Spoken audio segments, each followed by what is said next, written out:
ಖಾನಾಪುರ ತಾಲೂಕಿನ ಅರಣ್ಯ ಪ್ರದೇಶದಲ್ಲಿ ನೆಲೆಸಿರುವ ಹಕ್ಕಿಪಿಕ್ಕಿ ಮತ್ತು ಕಾಟಕೇರಿ ಸಮುದಾಯದ ಬಾಂಧವರೊಂದಿಗೆ ಬೆಳಗಾವಿ ಜಿಲ್ಲಾ ದಲಿತ ಸಂಘಟನೆ ಮುಖಂಡರು ಸಂಕ್ರಾಂತಿ ಹಬ್ಬವನ್ನು ಅರ್ಥಪೂರ್ಣವಾಗಿ ಆಚರಿಸಿದ್ದಾರೆ.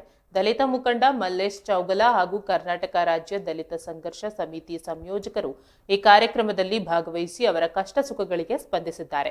ಸಮುದಾಯದ ಜನರ ಕುಂದುಕೊರತೆಗಳನ್ನು ಆಲಿಸಿದ ಮಲ್ಲೇಶ್ ಚೌಗಲ ಅವರು, ನಿಮ್ಮೊಂದಿಗೆ ನಾವಿದ್ದೇವೆ, ನಿಮ್ಮ ಹೋರಾಟಕ್ಕೆ ನಮ್ಮ ಸಂಪೂರ್ಣ ಬೆಂಬಲವಿದೆ ಎಂದು ಭರವಸೆ ನೀಡಿದ್ದಾರೆ. ಹಬ್ಬದ ಪ್ರಯುಕ್ತ ದಿನಸಿ ಪದಾರ್ಥಗಳು ಮತ್ತು ಸಿಹಿ ತಿಂಡಿಗಳನ್ನು ವಿತರಿಸುವ ಮೂಲಕ ಮಕ್ಕಳಲ್ಲಿ ಸಂತಸ ಮೂಡಿಸಿದ್ದಾರೆ. ಈ ಸಂದರ್ಭದಲ್ಲಿ ಮಾತನಾಡಿದ ಅವರು, ದಲಿತ ಸಮುದಾಯದ ಅಭಿವೃದ್ಧಿಗಾಗಿ ನಾವು ಸದಾ ಶ್ರಮಿಸುತ್ತೇವೆ. ಹಕ್ಕಿಪಿಕ್ಕಿ ಮತ್ತು ಕಾಟಕೇರಿ ಸಮುದಾಯದವರ ಶ್ರೇಯೋಭಿವೃದ್ಧಿಗೂ ನಮ್ಮ ಬೆಂಬಲವಿದೆ ಎಂದಿದ್ದಾರೆ. ಕಾರ್ಯಕ್ರಮದಲ್ಲಿ ಹಕ್ಕಿಪಿಕ್ಕಿ ಮತ್ತು ಕಾಟಕೇರಿ ಸಮುದಾಯದ ಮುಖಂಡರು ಹಾಗೂ ಕೆಆರ್ಡಿಎಸ್ಎಸ್ ಸಂಘಟನೆಯ ಪದಾಧಿಕಾರಿಗಳು ಮಲ್ಲೇಶ್ ಚೌಗಲ ಅವರನ್ನು ಸನ್ಮಾನಿಸಿ ಗೌರವಿಸಿದ್ದಾರೆ. ನಂತರ ಎಲ್ಲರೂ ಒಟ್ಟಿಗೆ ಕುಳಿತು ಊಟ ಮಾಡಿ ಸಂತಸ ಹಂಚಿಕೊಂಡಿದ್ದಾರೆ. ಈ ಸಂಭ್ರಮಾಚರಣೆಯಲ್ಲಿ ರಾಜಶೇಖರ ಹಿಂಡಲಗಿ, ಪ್ರಧಾನ ಕಾರ್ಯದರ್ಶಿ ರಾಘವೇಂದ್ರ ಚಲವಾದಿ, ದಯಾನಂದ ಹಕ್ಕಿಪಿಕ್ಕಿ, ಮಾರುತಿ ಕಂಬಾಳೆ, ಬಸವರಾಜ ಮಾದರ ಸೇರಿದಂತೆ ಇತರ ಕಾರ್ಯಕರ್ತರು ಉಪಸ್ಥಿತರಿದ್ದರು. ಸಮುದಾಯದ ಮಕ್ಕಳ ಆರೋಗ್ಯ ಮತ್ತು ಶಿಕ್ಷಣದ ಬಗ್ಗೆಯೂ ಚರ್ಚೆ ನಡೆಸಲಾಯಿತು.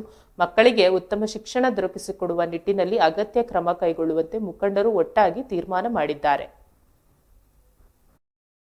ಹೋಗ್ಬೇಕಂತ ಪರಿಸ್ಥಿತಿಯಾಗಿದ್ದಾಗ ಅವಾಗ ನಾವು ಎಲ್ಲರೂ ದಲಿತ ಸಂಘಟನೆ ಮುಖಂಡರು ಈಗ ಹೆಂಗೆ ಕೂಡಿದೆವು ನಾವು